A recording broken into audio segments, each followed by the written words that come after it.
बगैर बात नहीं करता।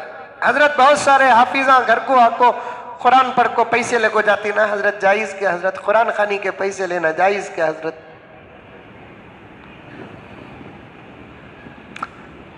पड़ोसी मुल्क पाकिस्तान में एक बहुत बड़े आलिम दीन है हजरत मौलाना मुफ्ती ज़रवली खान साहब, उनके उस्ताद मोहतरम हजरत मौलाना मोहम्मद यूसुफ बन्नौरी रहमतुल्लाही अलैह, उन्होंने फरमाया कि जितना देते हो अगर कम है तो ये कुरान की तौहीन हो गई। घर में आकर वो कुरान पढ़ते हैं तब भी आपको पैसे देना पड़ेगा।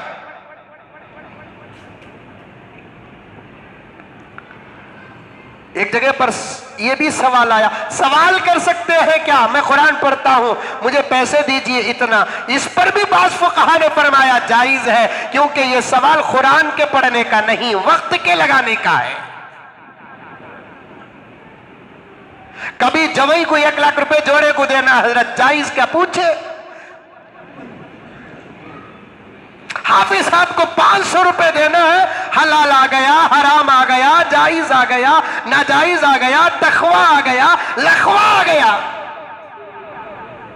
मुझे नहीं मालूम है कि उलमा को देते हुए पेट इतना क्यों जलता है, इमामों को देते हुए पेट इतना क्यों जलता है, मुअज्जिनों को देते हुए इतना क्यों पेट जलता है, खुतबा को देते हुए इतना क्यों पेट जलता है, मुदर्रिसीन को देते हुए इतना क्यों पेट जलता है। ये हाल अवाम का नहीं बल्कि खवास का भी है, मस्जिदों के जिम्मेदारों का भी है। जबकि मस्जिद के जिम्मेदार अपने जेब से उठाकर नहीं देते, जुमे के बाद और नमाजों के बाद जो झोलियां पकड़ते हैं उसमें जो पड़ता है उसमें से उठाकर देने के लिए जब इतना पेट चलता है, अगर जेब से निकाल कर देंगे तो हार्ट अटैक आ जाएगा।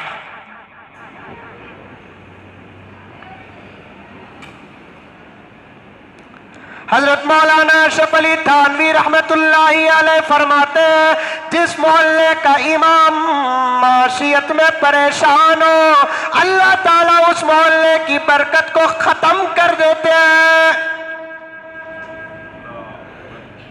तुम्हारे मोहल्ले का इमाम परेशान हो, तुम्हारे मोहल्ले का मुअज्जिन परेशान हो, नमाज पढ़ाते वक्त बीवी की दवा याद आ गई, तुम्हारी नमाजें कैसे सौफ हो जाएंगी। नमाज पढ़ाते वक्त बच्चे का ऑपरेशन याद आ गया, बच्चे की दवा याद आ गई, करंट की बिल याद आ गई, पानी की बिल याद आ गई, गैस सिलेंडर याद आया, क्या होगा नमाजों का। इमाम को इतना बेफिक्र कर दो कि नमाज में उसके सामने सिवाय खुदा के और कुछ ना हो।